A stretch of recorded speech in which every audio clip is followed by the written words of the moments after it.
हिंदी में यूपीएससी की तैयारी से संबंधित प्रोग्राम्स को देखने के लिए सब्सक्राइब करें स्टडी IQIAS हिंदी। वर्ष 2008 का बीजिंग ओलंपिक आपको शायद याद हो। इस वर्ष मौसम विज्ञान विभाग के द्वारा यह चेतावनी जारी की गई थी कि बीजिंग में इस वर्ष वर्षा हो सकती है, ठीक उसी टाइम जब बीजिंग ओलंपिक संपन्न हो रहे थे। इसका रिजल्ट या फिर इसका हल चाइना ने इस प्रकार निकाला कि अपनी टेक्नोलॉजी का यूज करके इसने बादलों की दिशा में परिवर्तन किया और बीजिंग शहर से बाहर ही इसने वर्षा करा दी। इसका परिणाम यह हुआ कि उस वर्ष बीजिंग ओलंपिक बिना किसी व्यवधान के संपन्न हो सके। अर्थात यदि चाइना को देखा जाए तो यह अपनी टेक्नोलॉजी के लिए बहुत अधिक मशहूर है और कई क्षेत्र यहां पर ऐसे हैं जहां पर इन टेक्नोलॉजी का एक नेगेटिव इंपैक्ट आपको देखने के लिए मिल रहा है, परंतु कई क्षेत्र ऐसे भी हैं जहां पर इसका पॉजिटिव इंपैक्ट हमें देखने के लिए मिल रहा है।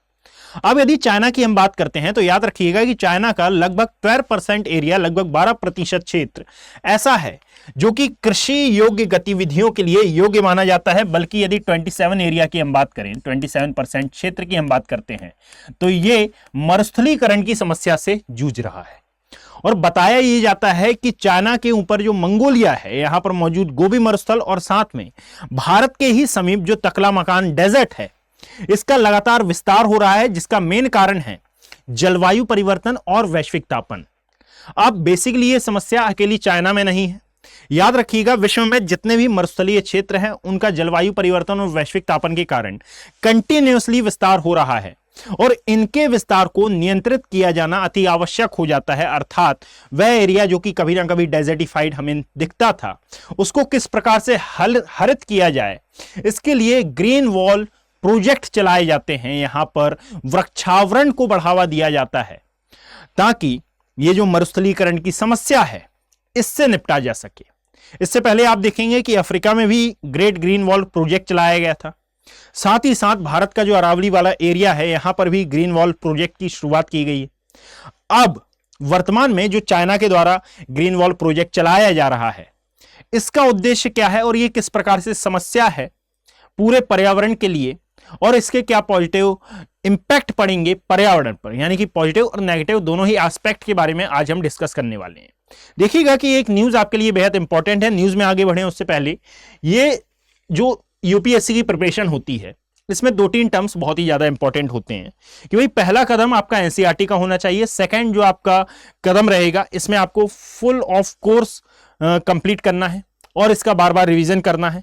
और रिवीजन करते समय आपको जो प्रीवियस ईयर क्वेश्चंस हैं, पीवाईक्यू जिनको कहा जाता है, इनका भी रिवीजन आपको बार बार करना है। यानी कि जितने पीवाईक्यू इंपॉर्टेंट होते हैं उतना ही ज्यादा इंपॉर्टेंट सिलेबस होता है। शायद मैंने उल्टा बोल दिया, जितना इंपॉर्टेंट सिलेबस होता है उतना ही इंपॉर्टेंट पीवाईक्यू को सॉल्व करना भी होता है, ताकि एग्जाम में आने वाले क्वेश्चन किस प्रकार से पूछे जाते हैं और इनका हल किस प्रकार से दिया जाना है यह आपको अच्छे समझ में आ सके।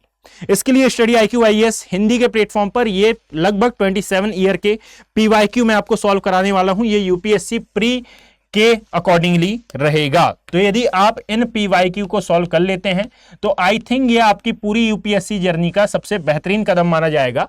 तो ये बहुत ही जल्द यूपीएससी के लिए जो प्री पीवाईक्यू हैं, ये स्टडी IQIAS हिंदी के चैनल पर प्रारंभ होने वाले हैं। आप इनको अटेंड करें, ये मेरा सजेशन रहेगा। ये ज्योग्राफी के पीवाईक्यू हैं, अर्थात एक ऐसा सब्जेक्ट जिसका सबसे ज्यादा वेटेज माना जाता है यूपीएससी प्री एग्जाम में तो खासकर, और फिर मेंस में भी इसका अच्छा खासा वेटेज रहता है। तो चूंकि अभी ये प्री पीवाईक्यू हैं तो आप प्री के अकॉर्डिंगली इनको कवर अप करें। ज्यादा लंबे वीडियो नहीं रहेंगे, लगभग हाफ एन आवर का ये वीडियो रहेगा। तो इतना समय आई थिंक आप अपने फ्यूचर के लिए निकाल सकते हैं। और साथ में यदि आप 2025, 2026 या 2027 की यूपीएससी एस्पिरेंट हैं तो भी आप इन बैचेस को ज्वाइन कर सकते हैं। इन बैचेस को ज्वाइन करने के लिए आपको AKV लाइव कोड का यूज करना है ताकि आपको मैक्सिमम डिस्काउंट प्राप्त हो। यानी कि अदर कोड का भी आप यूज कर सकते हैं, परंतु यदि आप फैकल्टी कोड AKV लाइव का यूज करेंगे तो आपको मैक्सिमम डिस्काउंट यहां पर अवेलेबल कराया जाएगा। चलिए प्रारंभ करते हैं एक बार कि भाई एक न्यूज है जिसमें बताया गया है कि China is turning its largest desert into a forest here's how. यानी कि ये किस प्रकार से अपने सबसे बड़े डेजर्टिफाइड एरिया को, सबसे बड़े मरुस्थलीय क्षेत्र को फॉरेस्ट एरिया में परिवर्तित कर रहा है। और ये क्यों हो रहा है तो इसका रीजन मैंने पहले ही आपको बता दिया कि भाई लगातार जो मरुस्थलीकरण की समस्या हमें देखने के लिए मिल रही है जलवायु परिवर्तन और वैश्विक तापन के कारण, इसको कंट्रोल करने के लिए चाइना इस फॉरेस्ट को बढ़ावा दे रहा है। यह एक प्रकार का प्रोजेक्ट है जिसका नाम है the great green wall project. इसको द ग्रीन बेल्ट के नाम से भी जाना जाता है। याद रखिएगा कि यह चाइना के 3 north central belt forest programme का यह हिस्सा है। Is that clear? जिसको शॉर्ट में कहा जाता है TSFP। कई बार ये शॉर्ट में पूछ लिया जाता है और कई बार इसका पूरा पूरा नाम दे दिया जाता है, तो दोनों ही नाम आपको याद रखना है। 1978 में यह प्रारंभ हुआ था, परंतु वर्तमान में इसको बहुत ज्यादा गति मिल गई है। और इसके अंतर्गत कहा क्या जाता है, तो एक मोटे मोटे आधार पर यदि बात की जाए तो 2 प्रकार के मरुस्थल या फिर 2 मरुस्थलों को यहां पर मेनली शामिल किया गया है। एक है गोबी डेजर्ट, परंतु ये जो न्यूज है इसमें मेनली तकला मकान मरुस्थल की बात की गई है, परंतु याद रखिएगा कि इसमें गोबी डेजर्ट भी एक महत्वपूर्ण चरण निभाता है। अब यहां पर इसमें बोला यह गया है कि चाइना का प्रत्येक वो व्यक्ति जो भी 11 वर्ष की उम्र से अधिक है वो पर ईयर 3 चिनार के पेड़ लगाएगा, इनका रोपण करेगा। अब ऐसा नहीं है कि वृक्षावरण आपने कर लिया है तो इसका रखरखाव करना आपकी जिम्मेदारी नहीं है। भाई रखरखाव करना यहां पर प्रशासन की रिस्पॉन्सिबिलिटी मानी जाएगी। बस हर एक नागरिक प्रति वर्ष 3 पेड़ लगाने का संकल्प ले।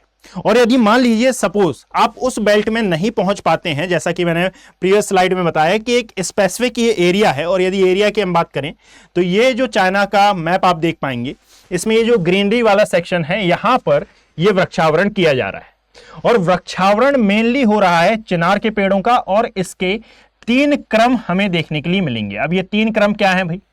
3 क्रम इस प्रकार से हैं कि पहला जो एरिया रहेगा, यानी कि मान लेते हैं हम कि ये जो पहला एरिया रहेगा पहले चरण का, पहले क्रम का, यहां पर छोटे मोटे घास के मैदान आप यहां पर लगाएंगे। जो छोटी घास होती है, अब ये घास की भी कई वैरायटीज होती हैं, तो उन सभी का रोपण यहां पर किया जाएगा।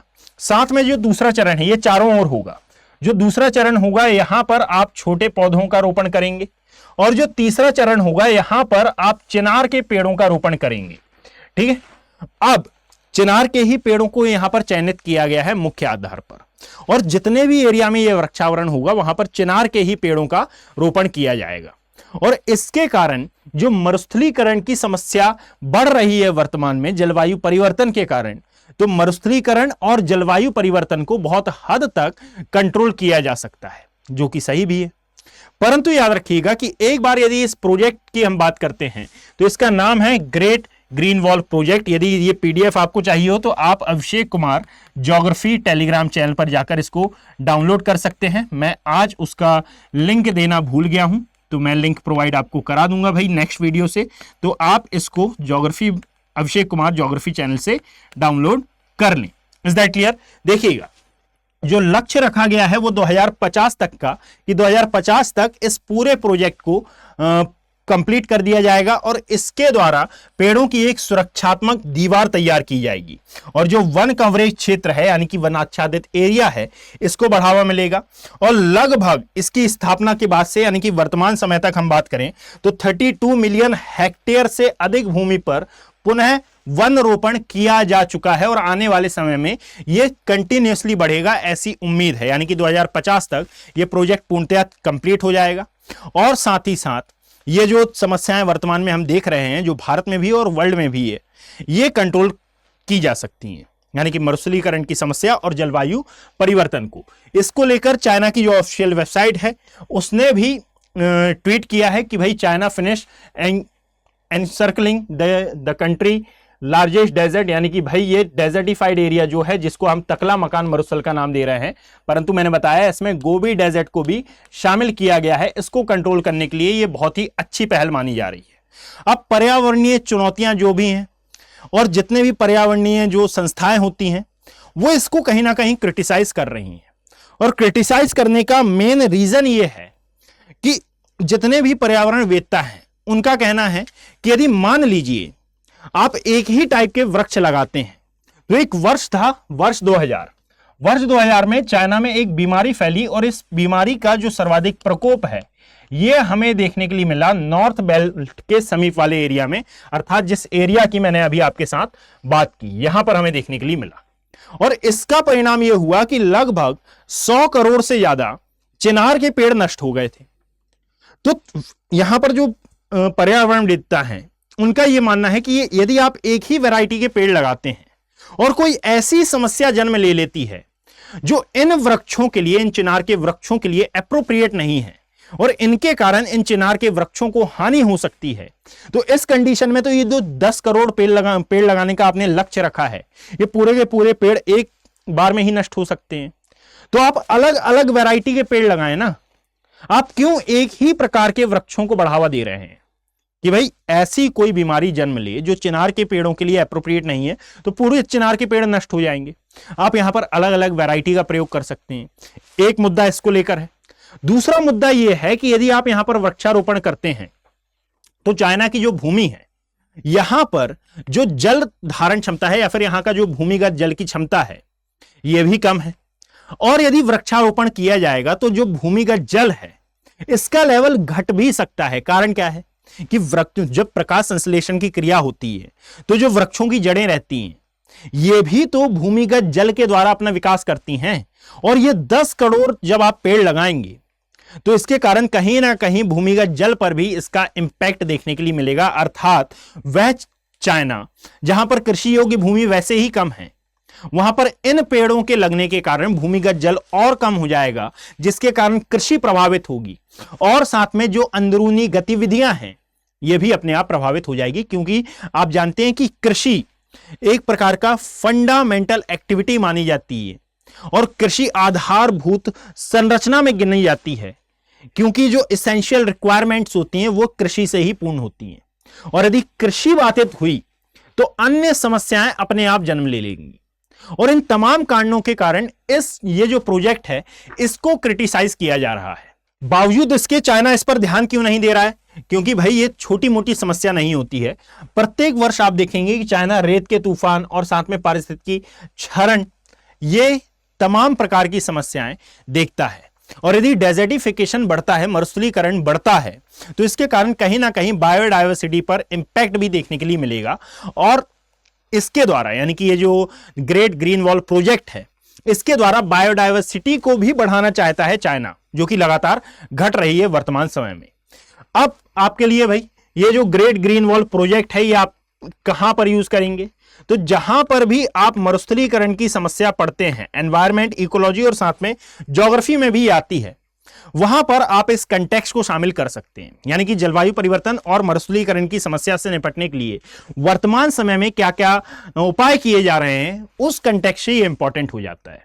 इसकी पीडीएफ यदि आपको चाहिए हो तो अभिषेक कुमार ज्योग्राफी पर जाकर आप इसकी पीडीएफ डाउनलोड कर लेना। और यदि ना मिले चैनल तो अगले वीडियो में मैं इसका क्यूआर आपको प्रोवाइड कर दूंगा, तो just scan it and download the PDF.